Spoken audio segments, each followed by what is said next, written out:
Karen's voice could shatter glass before the garage door even had a chance.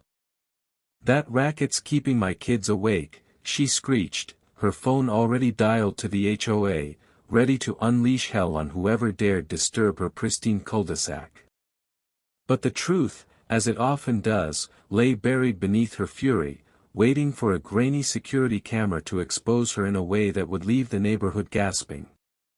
This wasn't just about a noisy door, it was about pride, lies, and the kind of betrayal that cuts deeper than any blade.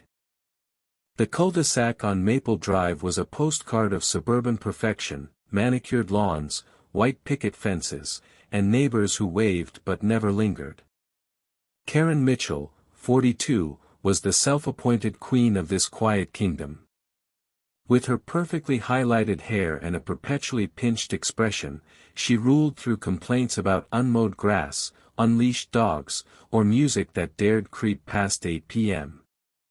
Her latest target was Jake, a 25-year-old mechanic who'd moved in 6 months ago, renting a modest house with a garage he used for late-night car repairs. His work was quiet enough, or so he thought, until Karen's nightly calls to the HOA started piling up. "It's that damn garage door," Karen insisted at the monthly HOA meeting, her voice slicing through the murmurs of bored neighbors. "It slams shut at all hours, rattling my windows and terrifying my children." She clutched her pearls, literal pearls, as if the sound was a personal assault. Jake, slouched in the back row, rolled his eyes. He'd checked the door a dozen times. It was old but functional, and he always closed it gently. "Ma'am, I don't know what you're hearing, but it's not me," he said, his voice calm but edged with frustration. The room shifted uncomfortably. Karen's word was gospel, and Jake was the outsider. But Mr. Thompson, the grizzled retiree next door, wasn't buying it. At 68, he'd seen enough neighborhood drama to smell a rat. His security camera, a relic he'd installed after a mailbox vandalism spree, caught everything on Maple Drive. "I'll check the footage," he muttered to Jake after the meeting, his eyes narrowing at Karen's retreating figure. "Something's off." Jake nodded, grateful for an ally, though he couldn't shake the sinking feeling that Karen was gunning for him. The complaints escalated.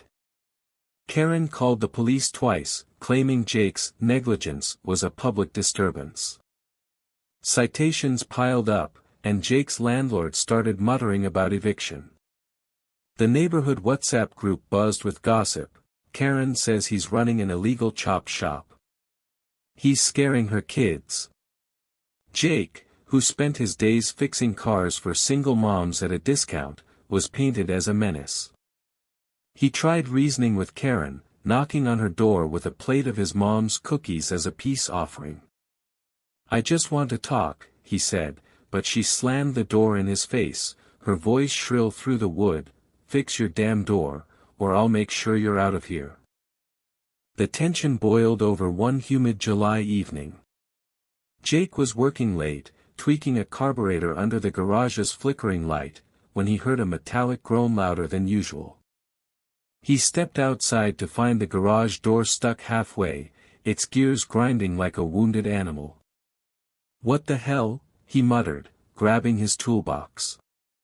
That's when Karen appeared, marching across the street, her phone already recording. "This is it," she shouted, her voice trembling with triumph. "Proof you're disturbing the peace." Neighbors peeked from their windows, drawn by the commotion. Jake's jaw tightened. "Karen, I didn't touch the door tonight. Something's wrong with it." "Wrong?" she spat, stepping closer, her eyes blazing. "You're wrong for moving here, thinking you can ruin our community." Her words stung, but Jake held his ground, his hands balling into fists. Mr. Thompson emerged from his porch, his face grim. "Enough, Karen," he said, his voice low but commanding. "I checked my camera. You're gonna want to hear this." The crowd, now a dozen neighbors, fell silent. Karen's smirk faltered, just for a second. Thompson invited everyone to his living room, where he hooked his ancient laptop to the TV. The grainy footage flickered to life. 2:17 a.m., 2 nights ago. A figure in a hoodie crept toward Jake's garage, carrying a metal rod. The figure jammed it into the door's track, wrenching it until the mechanism screeched. The hoodie slipped back, revealing Karen's face, lit by the street lamp, her expression cold and deliberate. Gasps rippled through the room. Jake's stomach dropped. "You did this?" he whispered, turning to Karen. Her face drained of color, but she doubled down, her voice shrill. "That's not me. It's edited. You're all against me." The room erupted. Neighbors who'd once nodded along with Karen's complaints now stared at her, horrified. "You lied to get him kicked out." Mrs. Lopez, a single mom whose car Jake had fixed for free, shouted. "You broke his door and blamed him." Karen stammered, her hands trembling. "I was protecting my kids. You don't understand." But the footage was undeniable, and her excuses crumbled like dry leaves. Thompson shook his head. "You owe this kid an apology. And a new door." Jake didn't want an apology. He wanted answers. "Why, Karen? What did I do to you?" His voice cracked, not with anger but with hurt. For the first time, Karen looked small, her bravado gone.